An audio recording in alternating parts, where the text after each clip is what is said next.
नमस्कार बालमित्र मैत्रिणींनो, माझे नाव श्रीमती नंदा विजय सावंत, सहाय्यक शिक्षिका, महाराणी सईबाई विद्यामंदिर, मालाड पूर्व. 100 दिवस 100 बोधकथा वाचन या उपक्रमांतर्गत आज मी तुमच्यासमोर कथा क्रमांक 83 सादर करत आहे. कथेचं शीर्षक आहे दुर्जनांची संगत टाळावी. एका गावामध्ये खूप मोठे झाड होते. त्या झाडावर एक कावळा आणि एक हंस राहत होते. भर दुपारी एक प्रवासी आराम करण्यासाठी तिथे झाडाखाली झोपला आणि त्याच्याजवळ धनुष्यबाण देखील होता. काही वेळाने त्याच्या तोंडावरील सावली गेली आणि तोंडावर ऊन पडू लागले.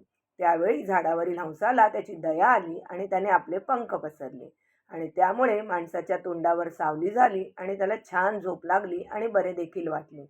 झाडावरील कावळ्याला मात्र हा आनंद सहन झाला नाही. त्याने त्या माणसाच्या अंगावर विष्ठा टाकली आणि चटकन उडून गेला. अंगावर पडलेली घाण पाहून त्या माणसाने झाडावर पाहिले. हंसानेच आपल्या अंगावर विष्ठा टाकली. त्यामुळे संतापून जाऊन त्या माणसाने हंसाच्या दिशेने बाण सोडला आणि त्यातच हंसाचा मृत्यू झाला. या कथेचं तात्पर्य: दुर्जनांच्या संगतीत कधी राहू नये, नाहीतर आपलेच नुकसान होते. धन्यवाद.